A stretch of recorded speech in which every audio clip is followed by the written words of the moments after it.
आप सुन रहे हैं जीवन से जुड़ी समस्याओं को कैसे दूर किया जाए।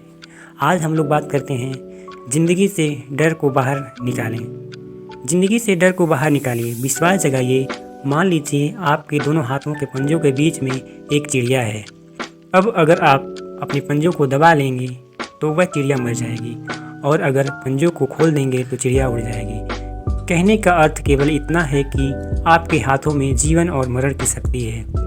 दूसरे शब्दों में कहें तो आप अपने हाथों में विफलता के बीज या सफलता के बीज के सामर्थ्य को थामे हुए हैं। सफलता का वास्तविक अर्थ व्यक्ति के अंदर नहीं होता है, न कि कार्य के अंदर। यहाँ पर आपकी योग्यता महत्वपूर्ण है, किंतु आपकी विश्वसनीयता अधिक महत्वपूर्ण है।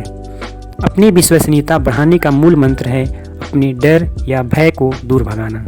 सफलता के मार्ग का डर एक दुश्मन है, वो भी नंबर 1 का। अक्सर हमसे कहा जाता है कि ये डर तुम्हारा वहम है, किंतु मेरा मानना है कि ये विचार गलत हैं कि डर वहम है। हाँ, अनिवार्य रूप से यह मानना पड़ेगा कि डर वास्तविक होता है।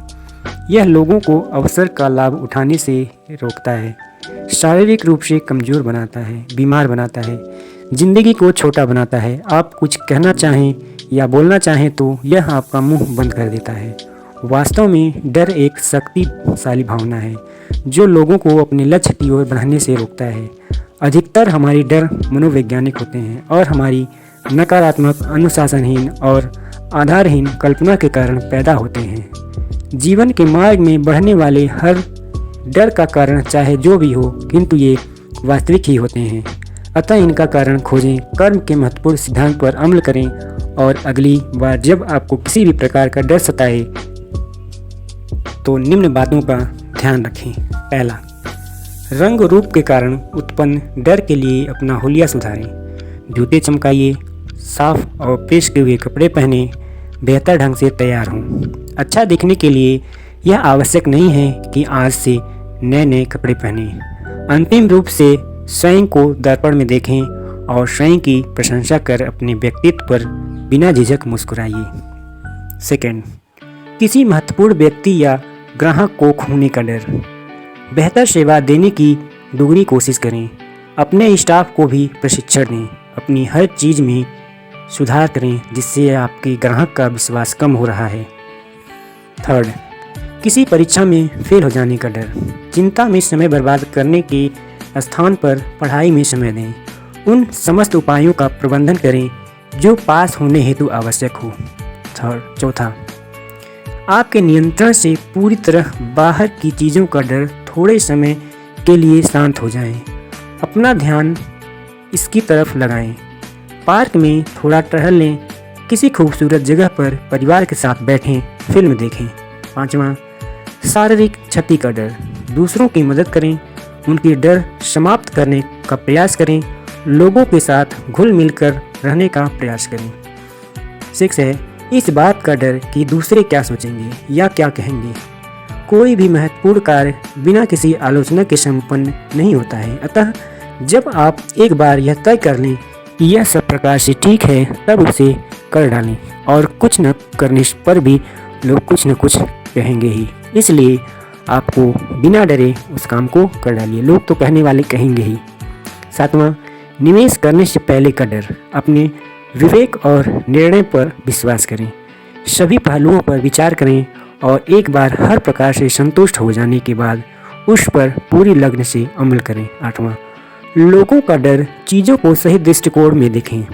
सामने वाला व्यक्ति भी आपकी तरह ही एक व्यक्ति है। सबसे पहले अपने डर का कारण पता करें कि वास्तविक में आप डर किस बात पर रहे हैं। एक बार अपने डर का कारण पता कर लेने के पश्चात अपना कार्य करें, क्योंकि हर प्रकार का डर किसी न किसी काम से समाप्त हो जाता है। जिस प्रकार किसी व्यक्ति के विपत्ति के समय आपके जमा किए हुए धन काम आता है, ठीक उसी प्रकार जीवन के किसी मार्ग में आए हुए डर को समाप्त करने हेतु मस्तिष्क में जमा किए गए विचार काम आते हैं। आप अपने मस्तिष्क को जिस प्रकार के विचारों का पोषण देंगे, आपका मस्तिष्क आपकी विपत्ति अथवा डर के समय उसी प्रकार के समाधान खोजेगा। अतः अपनी यादों के खजानों में केवल सकारात्मक विचारों का ग्रहण करें।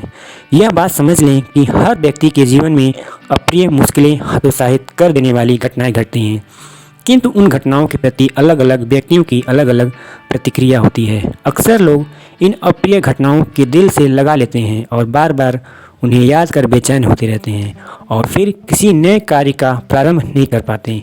वहीं कुछ लोग जिंदगी के साथ घटी हुई घटनाओं के साथ अप्रिय घटनाओं को भूल जाते हैं और पुनः अपनी नवीन शक्ति और ऊर्जा के साथ अपने नए प्रोजेक्ट पर काम करने हेतु जुट जाते हैं। इस कारण जिंदगी के मार्ग में होने वाली नकारात्मक घटनाओं पर तथ्यों को शीघ्र शीघ्र निकाल फेंकें। उन्हें अपने मन, मस्तिष्क और हृदय पर ठहरने ना दें और आवश्यकता होने पर अपने मस्तिष्क से केवल सकारात्मक बातें ही निकालें। कार्य क्षेत्र में अपने अंदर विश्वास पैदा करने हेतु निम्न बातों पर उपाय करें। पहला, हमेशा आगे की सीट पर बैठें। कार्य क्षेत्र में होने वाले किसी भी प्रकार की मीटिंग या सेमिनार में आगे रहने का भरपूर प्रयास करें। इससे आत्मविश्वास बढ़ता है, लीडरशिप का गुण विकसित होता है और आप अपने साथियों की पहचान में रहते हैं। दूसरा, आंखें मिलाकर बातें करें। आप जो भी सोचते हैं या समझते हैं वो आपको आंखों से स्पष्ट रूप से झलकता है। यदि कोई आपकी आंखों में सीधे नहीं देखता है तो इसका सहज ही मतलब होता है कि आपसे कुछ छिपा रहा है, आपको स्वयं के सामने सहज महसूस कर रहा है या किसी अपराध बोध से ग्रसित है। आंखें मिलाकर बातें करना आपके विश्वास का परिचायक है। तीसरा, दूसरों से अधिक तेज चलें। औसत लोगों की चाल औसत होती है, अतः अपने कंधों को सीधा करें, सीट को थोड़ा ऊपर उठा लें और तेज गति से आगे बढ़ें। आप पाएंगे कि आपका आत्मविश्वास बढ़ गया है। कोशिश करें और परिणाम का इंतजार करें। चौथा, बोलने की आदत विकसित करें। समूह और समूह के साथ काम करते समय अपने विचारों को स्पष्ट से प्रस्तुत करने की आदत एक अच्छी आदत मानी जाती है। जितनी बार आप बोलने से पीछे हटेंगे उतनी बार अपने आप को असफल और हीन बनाएंगे। बोलने की आदत डालें। सफलता के मार्ग में ये विटामिन